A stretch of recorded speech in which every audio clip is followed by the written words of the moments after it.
Okay, it's getting real now because it's Louisiana Derby time. So now we know it's like the big last round of the Kentucky Derby preps. I am Gino Bacola alongside my good friend Barry Spears. Barry, man, feels like forever since we last talked.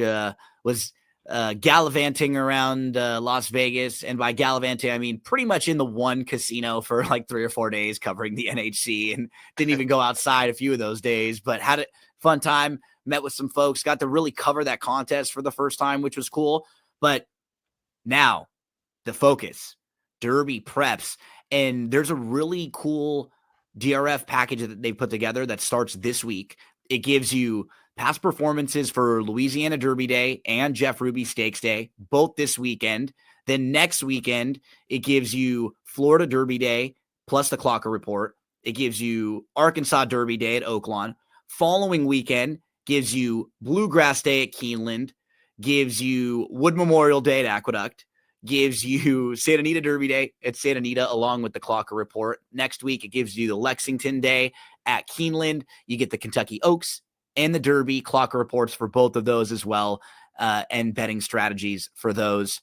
All of that together in a package where you're going to save almost 40% on that package. What's nice, if you're a handicapper, if you're someone like us who's probably watching this video or listening to this, you're likely going to be playing those days. Why not save money and just put it all together in a package, and you've got the credits right there. As soon as those past performances are out, boom, you get them. Yeah, I mean, seriously, you're taking care of like through all the major events. I mean, Yep. what more could you really want? Yep, that's what's cool. And one thing I really started noticing that DRF does a great job with these sales. You'll see them coming up all the time, spring into savings sales based around different holidays and different times of the year. If you're someone who purchases the Clocker Reports or the DRF picks or just the past performances, go during one of those sales, buy a package, get it at a discount, and then you've got all those credits. Just take advantage of the sales a few different times a year, buy in bulk, and you'll be saving money all throughout the year.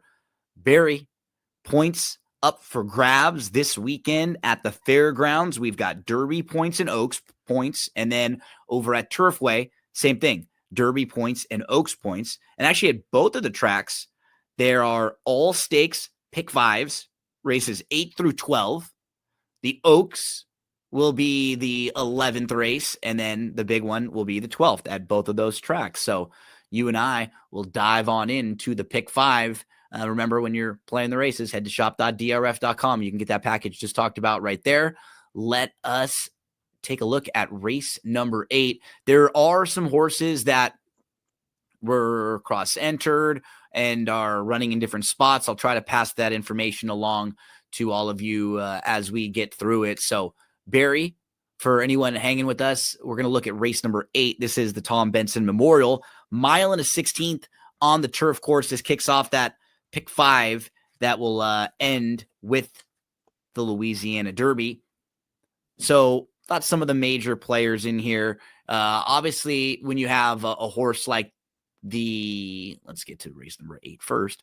Obviously, when you have a horse like the One, who's a Chad Brown horse with these connections, this ownership group, and Pratt jumping aboard, like this horse is always going to take money. And you can just put a line through her race in the Belmont Oaks. She just didn't really fire. Although I will say didn't take a lot of money in that race. Now she's going to be in the Chad Brown barn for the first time. The 3 Way to Be Marie's kind of a logical horse that fits at this level around here. Same thing with Tufany. Both horses that kind of fit at the level. Believe Amber Cascade is not running if this race goes on to the turf. If it's off the turf, Amber Cascade will go in this one. Those are some of the major players in here, and I'm expecting a good amount of money to come through on the One. Yeah, I like that horse at 9-2, but that's it. I Yeah. think that's really my problem with that horse is the price, and I'm afraid that this horse is going to get bet down to favoritism. Not saying that the horse doesn't have a chance to win or anything like that. It's just I would rather have the morning line odds than what we probably are going to get, which are more like 5-2 ish, around there. So I was kind of looking to beat this horse. A horse that fits the description, as far as I'm concerned, would be Tufani. I like that race off the bench from a layoff since October 19th. The comeback race on February 15th was very good. This horse has been really good in this restricted state bred type company, and I don't expect that to change. I think that horse really merits a good shot. I like the running style. It can be closer up, or if the pace gets hot, he could drop back. I mean, this horse is very versatile. Yeah, I think she fits really well. I mean, there were a few I was looking at. The 4 was definitely in the mix. I thought the 3 is another one that just kind of fits. Like, she's not necessarily the most sexy, and she'll probably be right around that price, but she does fit pretty well with this group. She'll sit really close, and she'll give you she'll give a good run for your money. She'll be in the race. From a price standpoint, I thought the 11 was a little bit interesting. Just playing this horse and watching this horse throughout, she's a little light on speed figures, but I think she might be a little bit better than that. You can kind of look at her form and you see she was getting pretty good last year. She put back-to-back wins together, and then she was off from July to February. She showed back up in February. She got a little farther back than she would have liked. She ran pretty well, though, on February the 15th. So I think it's a pretty good spot for her if she can get a trip. Yeah. I can see Joelle kind of taking her back and making one late run. It has improved pretty much every start. Yeah. That horse is definitely one that piques the interest. And the other one that got me was the 9, Distorted de Oro. Yep. I like the comeback race. I'm not really sure pace-wise where this horse is going to land. I know Wild About Hillary has some speed, but I think this horse can sit off of that. It doesn't really need the lead. But if this horse happens to be quicker than that one, I think Jose Ortiz is going to take advantage of that and kind of go with it. This is a really competitive race. Everybody kind of looks to be improving, and I couldn't blame anybody for liking most of these horses, to be honest. So just sort of looking through some of Marcus Hirsch's posts, he does a really nice job of keeping us up to date on who's going to be racing where. Yeah, Amber Cascade will not run in the Tom Benson Memorial on Saturday if the race stays on glass. Distorted Diora will run in the Benson and will scratch from the Turfway race. Okay, so definitive there. Yeah, the 3, the 11. I had 3, 11, 4 as horses that are maybe playable. I thought the 1 was a horse that I just don't want to get beat by if you're starting the pick 5 right here, because I do feel like the 1 might just be better than this group. I just don't want to take a really short price on her, where the only time we've seen her, she just didn't really fire at all. So yeah, drawing the rail isn't great either. I mean, there's some things not to like. Sure, plenty of things not to like. Just as much as there are to like. I mean, she's just a connections play, honestly, and she's a play off of races a full year ago that were in France. Tough that read. So that's the thing. She obviously is a horse with a lot of upside, and she might just be better than this group, but she's in good hands. I just don't want to take too short of a price. I thought a couple 3, 4, and 11 were the horses to me at the next tier of prices that are all interesting. Barry mentions the 9 as another one, along with the 4, who he liked. That was the first one he kind of went to. And then if I'm spreading out a little bit, I'm probably throwing the 13 in just to got to give her a look on the grass one time, because her races on the grass were so good. And I know she's drawn well to the outside, but if they just kind of drop back with her, she's only been on the slop and the dirt, and she just didn't have any experience on those surfaces before. So I'm going to let her, I'm going to continue to use her if these races get on the grass, and I'll throw her in at least on 1 ticket at a big price, Champagne Rose. So this will be the first leg in a pick 5 sequence. That's an estimated $1 million pool and an all stakes pick 5. And the next 4 are all graded stakes races. And this 9th race, Barry, anything else you want to hit on there? No, I think we got it covered. But, if there is a spread race, that one might be one of them. One thing to mention, too, because I did forget I had a lot of stuff to pump at the beginning. Right now, I know we're all kicking back and watching some of the basketball games too. If you haven't noticed, DRF now has a sports betting section up on the top.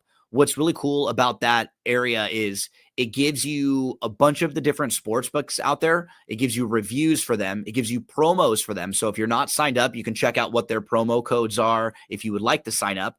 And then there's news for what's happening in whatever sports. Right now would be college basketball or NBA. And then you get best bets. Actually, 2 times a week, I'm giving out some best bets for NBA. I think we had a couple NBA winners on Tuesday night. Had the Clippies beating Cleveland at home, and also the Warriors bouncing back and beating Milwaukee after they lost the night before to the Nuggets with no Jokic and with no Murray. So that's what's so weird about the NBA, different night to night, right? Night to night. So we're all paying attention to basketball now. So make sure to check out that sports betting section. It'll help you out.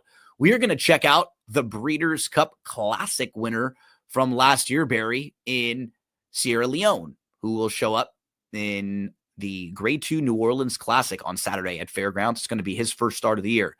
Now, a couple things to mention before we even get into the rest of the race. Bishop's Bay, they said they're not sure if he's going to run, period, in this race. Lightly raced horse, hasn't done a whole lot wrong. They're just not sure if he's going to run. The 8, Tarantino, and the number 1, Kinetic, both are entered at Oaklawn in the Essex. They're both running at Oaklawn in the Essex. So the 1 is out and the 8 is out. They're both running. Same thing for Uno. And then the number 4, Maycox Bay, is in. Maycox Bay was 2-1 on the morning line in the Essex, but I think the Godolphin runners, they're just splitting them up. You got Kinetic is going to go run over there, and you have Maycox Bay who will stay and run here. So just let you know who some of the horses are in and out here. We'll be watching Sierra Leone. This is where he starts, but Barry, this is just a start for him. And he's a horse who had bigger plans. He was pointed to run in the Saudi Cup, but he missed some time with the foot abscess. So they had to change plans. They didn't want to keep him and not run for a while he was ready. So they decided to run in this race. So starting point, his last couple races and his speed figures are obviously the best in the field. If he shows up with a good effort or one of his best races, he's no doubt going to crush this group. But this is a starting point, and we know his running style. He's not a fast horse early. He's at the mercy of some racing luck, and not necessarily luck, but just a little bit of pace, right? He got a great setup in the Breeders' Cup Classic.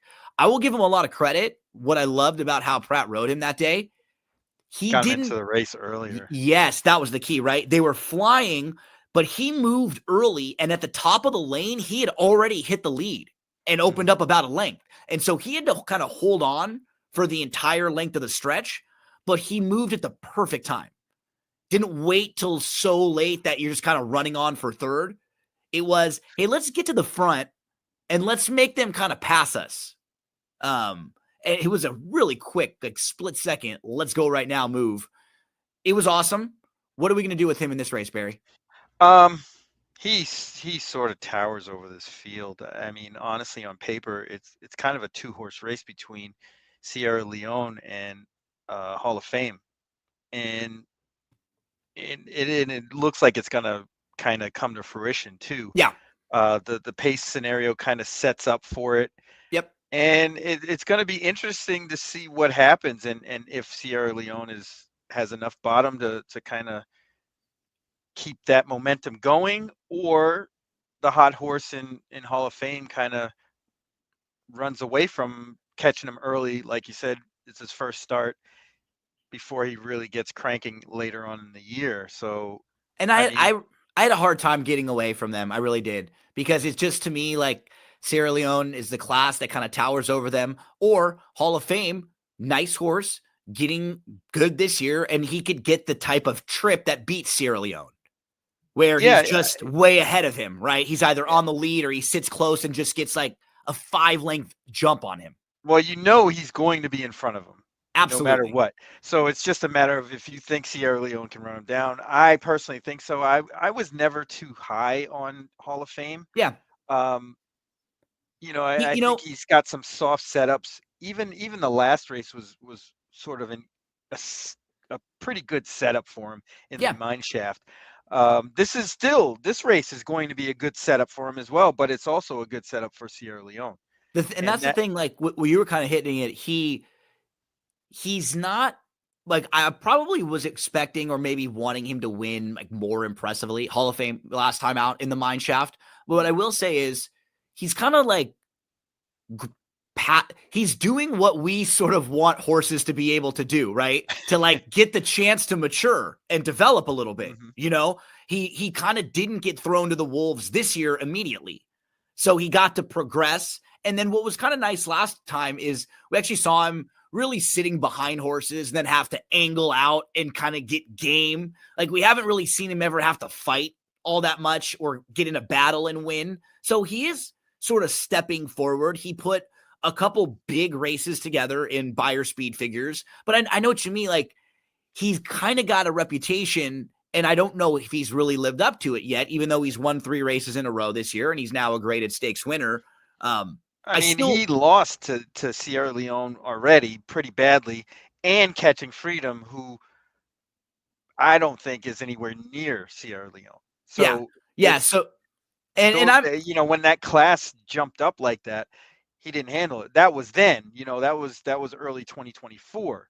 Now we're early 2025. He's run 2 back-to-back really good races, but I don't know if his improvement is enough to fill that gap that it's true. Sierra Leone is improved with, Yep. because that horse has also improved. Yep. And then So can there be like can pace be an equalizer, right? right. If it does shape up where, kinetics out, so it it could be the same exact kind of trip Hmm. from his last race, right? Where Tarantino's not in here. You've got Comobino Imodier going or sitting close, and you've got Maycox Bay, the horses that he was kind of right behind. Can he do the same thing where he just sits behind them, tries to get the jump on them, and see, can Sierra Leone run them all down? It's ideal circumstances for Hall of Fame again, though, as you were saying, like not in that if you're trying to beat a horse like Sierra Leone, he's doing it at a track that he likes in a race that it doesn't look like there are a bunch of other monsters. He just beat a couple of these other pace horses. He kind of sat right behind him and ran by them. And then, you know what? I could see if he doesn't run well here, then maybe he's a miler.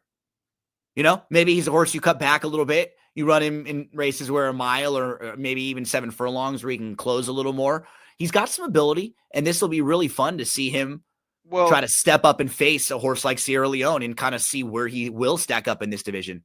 I guess in my head, the way I think about this race is Sierra Leone can only move forward through the race. I think Hall of Fame, there's a scenario or a few scenarios where that horse doesn't even get on the board here. Touch You Upon a Star is awfully quick, and so is the Japanese bred horse. I don't want to botch the name, but Comobino Imodier. yeah, Modier. That horse is awfully quick as well, and I can see if one of those two run away from Hall of Fame and he doesn't even hit the board or finish third. The concern I have It's with more unlikely, but I mean those horses have proven themselves faster in certain instances. I think the Mine Shaft was kind of a weird race, and with Touch You Upon a Star in this race, it makes actually Amodier better. the 5, I kept looking at him and wanting to make more of a case for him. The problem I had is when you just really look at his races against open company, Not he so great. just can't. He doesn't like. He was well defeated by Comarbino Imodier. In the Sexton, he was defeated by Heroic Move. Last year in the New Orleans Classic, he was loose on the lead, got a trip that he wanted, and was run down by Red Route 1. And this race is tougher than that, Yeah. right? Like, like Sierra Leone is a better version of Red Route 1, right? Like a much Way better, better. much better version of Red Route 1 who's running in the Essex. But so that was my concern from him winning. But can he have an impact in the pace and make life a lot more difficult for Hall of Fame and maybe easier for Sierra Leone? Yeah, that could be, especially Certainly. especially if Hall of Fame doesn't want to sit as nicely as he was able to last time out, where he Well, kind of tracked right that's behind the other horses. thing is that horse is going to be pinned down on the rail. I mean, even his worst trip, he's going to have some trouble. Yeah, Um, the you know key that is he's definitely like, if you're looking at prices, he's not going to be anywhere close to 4-1. no, he's going to Especially be with some scratches, 9 but to 5. he would have never been. It's going to be like 4-5, 9-5. Mm. In that range, and what it should be, because those are the two like with the highest upside, most logical.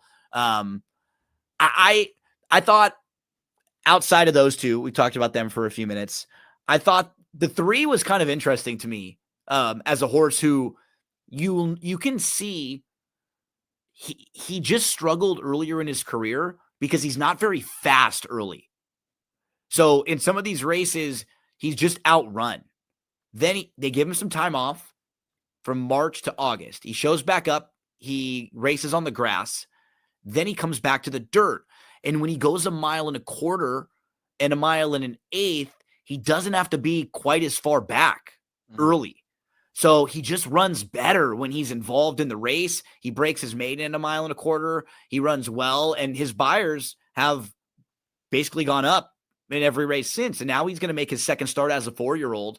I don't think he's as good as the top two, but he's an interesting horse who's certainly moving in the right direction. And I think he's going to run well in here. It's just probably only good enough for third or maybe a second if something crazy were to happen. I'm going to keep an eye on him for future races down the line, Barry. I'm going to take a shot with him. I mean, I'm not so enthusiastic on Hall of Fame. I think and that's the difference. I'm a little higher on him than you are, but yeah, this horse is headed in the right direction for sure. Yeah, I'd take a shot with the exacta, with Sierra Leone and San Siro. I definitely like the way that he definitely wants to go long. And this is one of those races that easily falls apart late. That's the key, you right? get one horse long stretch. Exactly. And he could pick up pieces and get in the picture here. And the way I don't like Hall of Fame, I could use him for second. So we'll see the classic champ back. We'll also see Hall of Fame, and how good is he? Can he stamp himself as a top tier player in the older horse division? Will there be a new face like a San Siro who runs well here and shows he belongs in graded stakes company? Let's move to race number 10. This one is the Muniz 1.125 on the turf course. Let's see if there was anything from Marcus about this particular race. Barry, these races are the ones that are generally really difficult. And I'll say this as the horses to beat in here are the 5 and the 6. There are 2 Chad Brown runners. Spirit of St. Louis just won the Pegasus World Cup turf. But what I will say, and that was an awesome race. That was as good of a race as anyone here has run. It was a grade 1. It wasn't a strong race, though. But it wasn't you're exactly. The field wasn't incredible. And you got him last time, the time to bet him at 8-1, right? Right under Absolutely. 8-1. Now he's going to be 9-5 in a race like this for Chad Brown. And you have to wonder, is he going to run that same exact best race of his career right back again now as a 6-year-old? I don't know, right? You're kind of paying for the last race, and he's going to be a lot shorter in here. So while he absolutely is one of the more likely winners, there's better horses in here and more fun horses to wager on. Redistricting. Yeah, I like that horse a lot better. He seems like he just has more upside, right? Like he's really only run one bad race, and that was when he was pulled up. Yep. And then after that race, he was off for a few months. That was in his second start in the Belmont Derby. Comes back, wins first level allowance. Then he, the Hollywood Derby, doesn't finish the race. He's off for 10 months, and he should have won the Knickerbocker. And the Seabiscuit was kind of weird because he's not like, if you look at his prior form, he's not really a stone cold closer. Like he wasn't a horse who was way out of it in all of his races.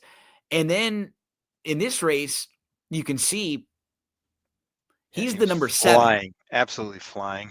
And so like it wasn't, he got kind of bumped a little bit, you know, it just sort of was a decision made early on. He didn't have to go. He didn't really have anywhere to go right there. So it's A going to little stay roughed up wide. early. I would call Yeah. that roughed up early. It wasn't bit. smooth. Definitely not smooth at all. Yeah. And so instead of being closer, he ends up last, and we can kind of flash, you know, a couple horses up front setting it up. Watch him at the top of the lane. He's still dead last at the top of the lane. And there he goes, inhaling. He closes a ton. Watch how much work he has to do right here when he like tips out. So he's got like one horse beat about right here. And he's way out wide. I don't know what he got on third graph, but I mean the ground loss is insane here. He comes flying. And he almost won late. And this was a really nice effort. And now he'll be able to start his 5-year-old season, super lightly raced horse.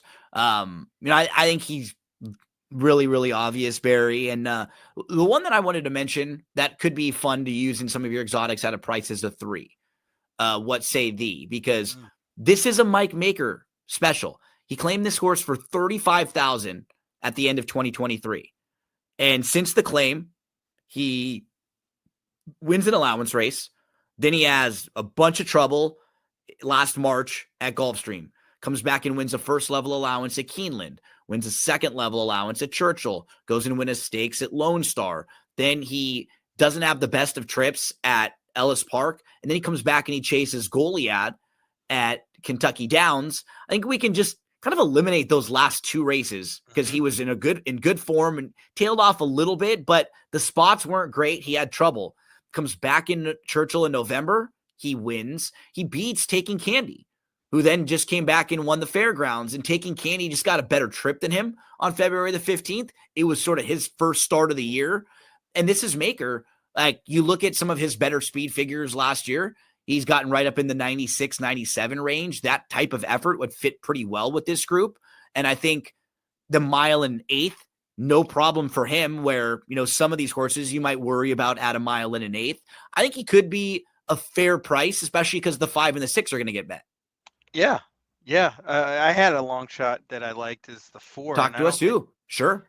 I don't think that 20-1 is going to hold just because it's IRAD.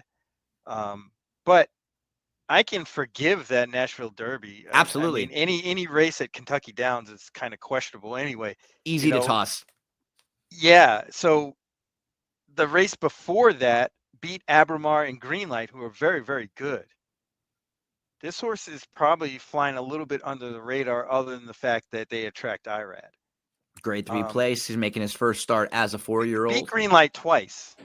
Also, as broke the maiden, beating Greenlight, and then beat Greenlight again at Ellis Park. And Greenlight's a pretty good horse. Kind of mixed it up with Cagino and Laganos, who's decent. So this horse is right there. I'd give him a shot. So the 4 is a fair price for Barry. I could see this horse still being like 10-1. Yeah, 8-10-1, like cut get in a fair half. price. Yeah. The 7, always got to mention when this horse runs. So right before the Bernard Baruch, this horse lost the left eye in a stall accident before the Bernard Baruch.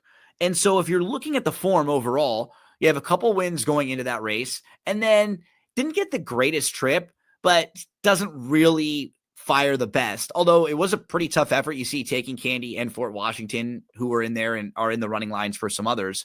But could you imagine having an eye, then losing an eye, and then having to run a race, and how strange that might be the first time you did that? Yeah, that's weird.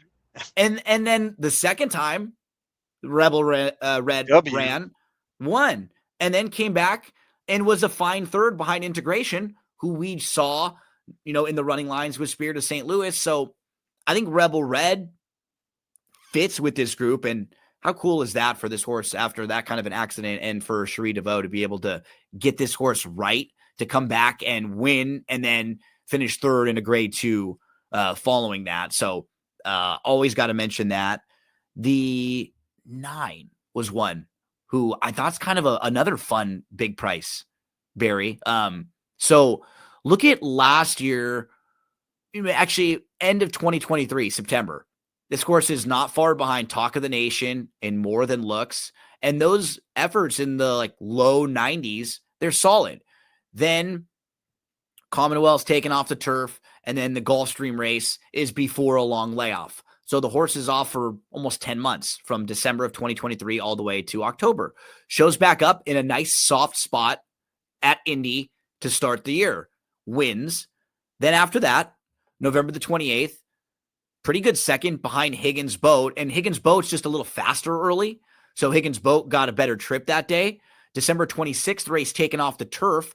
But look what you can see from the first start off the bench to the second start, then to the win last time out. The Buyers keep getting better, back towards where he was last year. I don't know if he's good enough to win, but he's got a little versatility to him as well, right? As the races get longer, he can show a little more speed. And I think going a mile and an eighth, he'll be more forward, especially from the outside.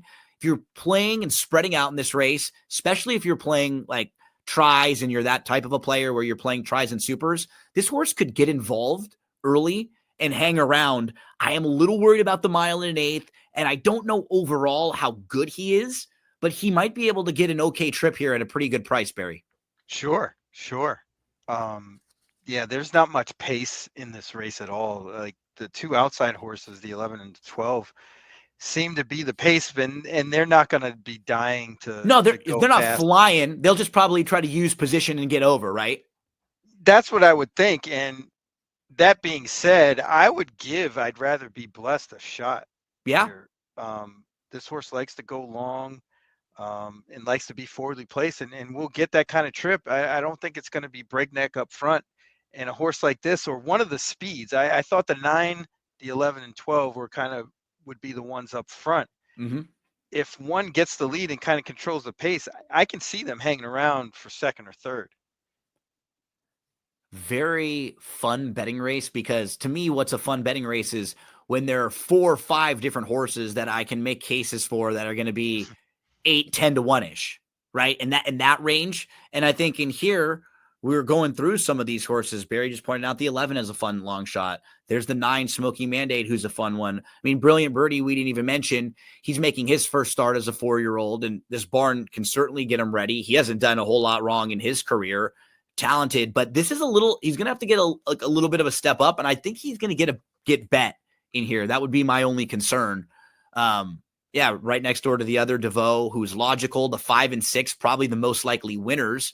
Barry started with the 4, who was 20 to 1, and I started with What Say Thee, who was 10 to 1. So challenging race here, race number 10 at Fairgrounds on Saturday. We move to the final 2 races on the card, the final 2 legs of the pick 5 sequence. First, it's the Fairground Oaks. Fillies, 3-year-olds going a mile and a 16th. Kentucky Oaks points are on the line here. The number 7, Good Cheer, 5 for 5, undefeated. She's been so impressive, Barry, in all of her races so far. And she right now is probably the favorite for the Kentucky Oaks. I can't really think. I was looking around. I think it looked like Tenma on the West Coast. But if she wins this race, she's certainly going to be the one to beat heading in there. She's defeated Gowell's Delight. It's worth mentioning that Bless the Broken is going to be running at Turfway. She's entered in the Bourbonette Oak, so she won't be running in this race. So we got to start with Good Cheer. But I will say, she might have a couple tougher foes in this race than she's faced in her last few. Even the 5, Her Laugh, she had a brutal start in the Suncoast at Tampa, just completely missed the break. And then she had to come from way, way out of it, which she's never done before. I thought she ran a really respectable second that day in a race where she could have very easily just packed it up after that bad start and been like, nah, I'm done. I'll see you another time. Then the 3, Ahava, who is, when you look at the pedigree, you can see that her dam, Holiday Soiree, was a very nice horse who got good, won a couple races in a row, and we saw in graded stakes races was grade 1 placed. Then the key is Vava. This is a half sibling to Vava, who was awesome. She was one of the better filly and mare sprinters over the last couple of years. She was in the Breeders' Cup Filly and Mare Sprint last year. Her last year, 2024, wasn't quite as good. Towards the end of the year, like the middle of 2023 to middle of 2024, she was really strong, really good. So we know that pedigree wise, this horse has a nice pedigree. She was really impressive in her debut, Barry, and she drew the rail. And it's a little tricky to, I think, analyze her, because I think she's certainly going to be forwardly placed in here because the speed worked out for her going 6 furlongs. I do think it was one of those instances where she was in a big field of 9 and they used some of her speed because she drew the rail to get her out of there, and they know she's a good horse. Like, I don't know if she's a need the lead type horse. That's kind of what I was trying to say, even though she is stretching out from 6 furlongs to a mile and a 16th. So I don't think they want to take her back 10 lengths, but when a horse is only raced one time, we don't always know what their running style is, especially when that horse drew the inside and probably was going to get used to try to stay out of trouble. This horse was impressive, though. She had speed right to her outside. She put that horse away, and then she got challenged by another rival who sort of loomed up, and she put that horse away. So this horse has got some ability, Barry, but this is a lot to ask. Yeah, I mean, Good Cheer is towers over this field and towers over this whole crop. She's just way too good. She's gonna drown this this field just like she did, the 5 previous times. Tough task to have a horse like Ava in this spot against a horse like Good Cheer. For not Good Cheer, I would like that horse a lot. And all that being said, I agree with you. I do think it's the type of horses like Ahava that will beat horses like Good Cheer when you're not even expecting them because they're so good, right? I'm not saying this particular horse, but it's a horse like this that's just good enough to jump all the way up and you go, wow, that's a monster. She beat someone like that. I don't know if her laugh is good enough, right? Like, if let's put it this way. If for whatever reason Good Cheer were to lose this race, who would you think it was that won? Ahava. Yeah, that would be the way I was putting it, right? Even though it's way, way tough for her to go from 6 to a mile and a 16th to face all these other horses who are more seasoned than her, have more experience, more foundation. But I still think she might have the most ability to where she could do something freaky in this race if we saw Good Cheer get beat. Yeah, I mean, because as Good Cheer improves, the others are going to improve. They're racing against her. Yep. So the gap's going to get closer eventually. I just don't think it's going to be. She's right never been now. tested. She's never Not been even close close to being Nobody's beat. even That's come the close. thing. So I mean, she hasn't been asked. There's probably another gear there. Like, if somebody challenged she had her, no way she's been all out. we haven't she seen just the bottom. she's just cruising in a lot of these. She's also going to make the second start off the bench, so she could even be better. Now a little counter to that would be when you see horses like this that are 5 for 5, generally they're really fast horses early, right? That kind of, and it's not that she's slow, but she's not a horse that's going to be on the lead. And usually when these are the horses that are precocious, they've won their first 4 or 5 starts, it's, oh yeah, they were really fast, they just run away from everyone. So maybe if she does get beat somewhere, it's in that situation where it is a horse like Ahava, or it is a pace scenario where there might be only one other speed horse. She has a slowish start. She gets in a little bit of traffic. That is how, but she's just been awesome. She's been so good, and you can't really knock what she's done so far. Good Cheer. I thought the 5 I could see running well. Thought the 3 was, super logical. To me, Gowell's Delight got the trip she wanted last time out. There was a moment in that race where you're going, okay, Gowell's Delight's a little bit clear, and then Good Cheer just swoops, just swoops so quickly. Just drowned her, and it was really impressive. But I do understand why they would take a shot again. Yeah, because it wasn't a bad effort. And I think that horse is a lot better than what the past performances might suggest. Just eliminate the Oaklawn race. Yeah, and even the Buyer seems a little bit light. Agree. I think that horse ran a little bit better than that 78. But we'll see. I mean, there's a good opportunity for this, for them to run 1-2 again.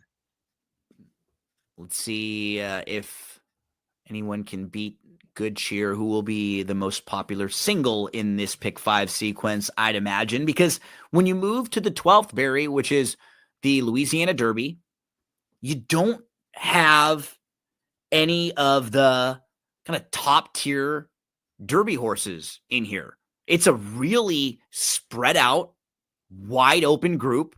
You can make a case for and against. Honestly, all 12. I don't think anyone's higher than 12-1 on the morning line. Yeah. And there are maybe 2 horses that I personally couldn't make as strong of a case for. The other 7 or 8, I wouldn't be shocked at all. John Hancock's going to take a lot of money for the connections. I don't know how far he wants to go. He's still only making his 3rd start. And on speed figures, he's a little light for a horse who's going to take a good amount of money. But he did battle back, beat Owen Almighty, and then Owen Almighty came back to win the Tampa Bay Derby. Chunk of Gold ran well late to get by Built. And initially, watching that race, probably thinking, okay, those horses got trounced. But then when you see what magnitude ended up getting on a speed figure afterwards, you go, oh, wow, that horse ran a 108. Maybe those horses didn't run that poorly, Chunk of Gold and Built. And American Promise was in that race. He came back and won the Virginia Derby by 7 3/4 lengths last week over at Colonial. So the race has already come back strong. We have the 2, 3, 4 finishers all exiting that race. And you've got Instant Replay, who was very impressive, winning on February the 17th, earned a 92 speed figure that day, winning by 5. Hypnus had legit trouble in the Rebel, very talented with upside. This is a fun betting race. It may not be the strongest prep, and maybe it might be. Who knows? These are a lot of lightly raced horses, but there just aren't as many of the proven horses right now. If you were making a Derby top 3 or top 5 list, there probably aren't very many horses in this race as of yet. And maybe there will be after Saturday, Barry. Yeah, I think so. I mean, I know I have the recency bias of seeing this horse in person, but John Hancock was pretty impressive considering if you take a step back and talk through what he did. So he broke his maiden at Tampa, then goes into the Sam Davis and beats a horse in Owen Almighty who's ultra tough. He's been tough since day one. Outgamed him to win that race and was edging away in his 2nd start. I mean, I don't know where he goes from here, but in this race, it seems like he's more of the proven commodity than a lot of these others, just off that win alone. And I think that goes a long way. The only questions about him is he's drawn the rail, so he's going to be forced into the action again. And after that is if he gets beat to the punch, can he rate and settle? Yep. And finish off of that. So there is question marks, but I think he's probably the most proven against the best competition amongst everybody else in this race. Then the other Brad Cox horse seems very, very logical to take the next step is Instant Replay. Yeah, it was a good effort last time out. Really good effort, and his other efforts weren't as bad as it may seem. No, not at all.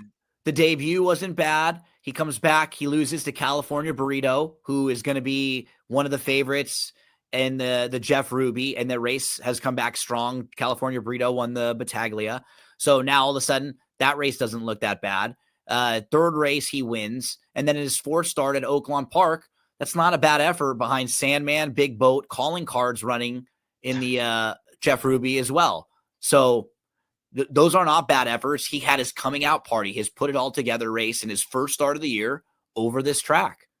Maybe they just kind of got him figured out a little bit there. I have no problem with him. I think I picked him second in here. I think he could get a nice trip. He's got a little versatility to him as well. And Hypnos is the other horse that I'd give a chance to. I know the Rebel was kind of a weird race, and that horse didn't get the best of trips. Not at all. Some traffic, and I'd give that one another shot, because usually when horses, especially these young 3-year-olds like this, get into trouble like that in races, they definitely get something out of it. I'm sure Kenny McPeak was not enthusiastic when he got the 10 hole, but it's not the worst thing in the world given the way the inside horses are laid out, and this horse doesn't really want the lead anyway. So he could really fall into a nice trip, just has to hope things fall apart up front. And there might be coming out of the race, but looking at the race on paper, what makes it fun, handicapping, there are no monsters. None. In this field. There's nobody on speed figures that overwhelms the field, that feels like they are a deserving, really short price in here. You can poke holes in just about every one of these horses and make cases for just about every one of them. For me, a couple that are on my radar. The 7 had such a weird trip last time out, Vossimo. And this horse has some ability. So he crossed the wire first. In his first 2 races, he was DQ'd from the purse money in one of them, but he's actually crossed the wire first twice. Then he stepped up in the Risen Star. He's third. He's down on the inside. He's only about 3 lengths off. And they're all chasing Magnitude, who's just really impressive on the front end. And it looks like Vossimo's done. He starts backing up. It looked like, he was up close to a fast pace. He's chasing this horse. He starts to back up. Then he comes on again to the inside. He shifts out. He angles around, and he comes on again to finish 4th. It was really weird, but it was very impressive, and it looked like this horse has ability and is kind of figuring it out. I love when I see a horse like that add the blinkers, right? An equipment change that could maybe give them a little more focus. In great hands for Todd Pletcher. Irad jumps aboard. This could be a horse that's kind of forgotten about. Like, I could see him in like 10-1 range, just get a little bit of like money, not get overwhelmingly bet because of Irad, because it's a race where there's a lot of directions to go. I'm definitely using Vossimo with those blinkers coming on. I like a couple of these horses too that have the mile and an 1/8 foundation. That could be helpful in this race where they're going a mile and 3/16. It might just help some of these horses late. I've talked a few times about Bill. Like, I don't think he could go. I don't think he wins this race. I don't think he's a Kentucky Derby horse. He could screw up the race, though. Yeah, and he is one of the more solid horses in this group of horses running, like in this field. So I think I could see horses like him sometimes win races like this, Barry, even if this isn't their trip, because they might just be better than most of the group, or they've faced as good as most of the group, or he sits a nice trip, he sits second or third and kind of falls into it. Like, I think he's going to run well against this caliber of horses. I just ultimately don't know about him going a mile and 3/16. That would be my concern. Who else in here should we mention? We talked about Hypnos. I agree with you on him. Got into instant replay. Vossimo, I'm going to make my top pick. I'm going to bet him a little bit if he's like 10-1-ish in that range. Caldera, I will say, and it's not always fair to do this. I hold this one against him, Barry, because losing the getaway car. Well, mainly because he's the 9, He's in front of him. And getaway car is the 4, and the way he's running in this race, he looks like he's going right here. like right like just by. blowing by him, and He does sort of like you said, he does get in front of him, and he just kind of hangs a little bit. And I don't know if I like right here. You're telling me this horse doesn't win by 5? I thought he was going to run away. Me too. And it's a good stretch battle between the two of them. It's not like he fades away, but I just wanted him to blow right by there because I don't think a whole lot You of could getaway tell he cars. was tired. He was I getting know. in. They were bumping each other. So, oof. Yeah. Yeah. So yep, up and down. He came back again and looked like he was trying one more time at the end, but that was in the Sunland Park Derby. So that was Caldera, who's 5-1 for my racehorse. And again, he's improved in each race. And if he takes another step forward here, he can set off the pace a little bit. He fits with this group. Just, if you bet him and you had because this was the day after I had a nice hit for my coast to coast hit. So I had a nice Hunsky to win on Caldera right there at like 4-1. So I was just counting my 500 back right there, and I see it. I go, oh, so maybe that's still some of my, my bias, but really felt like he was going to run right by in that one. This is a cool prep race because it's evenly matched group, spread out a little bit. Like I think John Hancock is probably a logical horse that people will look towards for the connections, who he hasn't done anything wrong. Built has been solid in these races. Instant replay, a new face coming off a big win last time out, but a lot of ways you can go in here, Barry. Oh yeah. Yeah, it's a nice race. I'm really interested because of John Hancock. If he dominates this race and comes out, I'm going to be real excited about his chances going forward. Owen Almighty, I have a lot of respect for that horse. He's really tough, despite being sort of distance challenged. So he's a good litmus test, I think, so far. So of what we've seen out of these 3-year-olds so far. Pick 5, races 8 through 12 on Saturday at the fairgrounds. Barry, I also want to remind the folks out there, and then we'll let you talk about some notorious OTB, that next week is the Florida Derby Challenge. And you can play this tournament at ExpressBet. So you can try to qualify for this tournament in contests that are much less than the $1,500 entry fee. So check out this weekend, Friday, Saturday, all throughout the week, Sunday, and then early next week. You can play for much, much less. There are like 3 steps. Some of them you can play in for 40. Then you take the next step to a couple hundred, and then you get into the 1,500. So if 1,500 is too much, but maybe you got a little bit of that itch because you were watching the NHC last week, right? I think a lot of people probably were. Like, I can do that. Yeah. Right? See if you can win those NHC seats and some BCB seats and cash. Barry, talk to us. A lot going on for Notorious OTB. What were you guys focused on this week?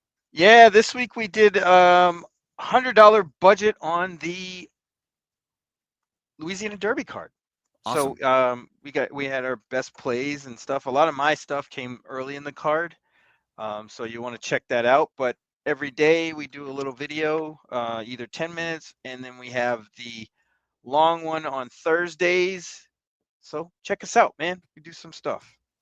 Love getting back in the groove and being back on the routine. So you and I will have some fun next week.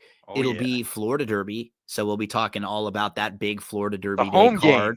Home game for you. Gulfstream will be on the menu next week. So that's what Sovereignty and Tappan Street looks like going to be a couple of the major players in the Florida Derby next week. It'll also be Arkansas Derby Day at Oaklawn Park. Those two will have the spotlight.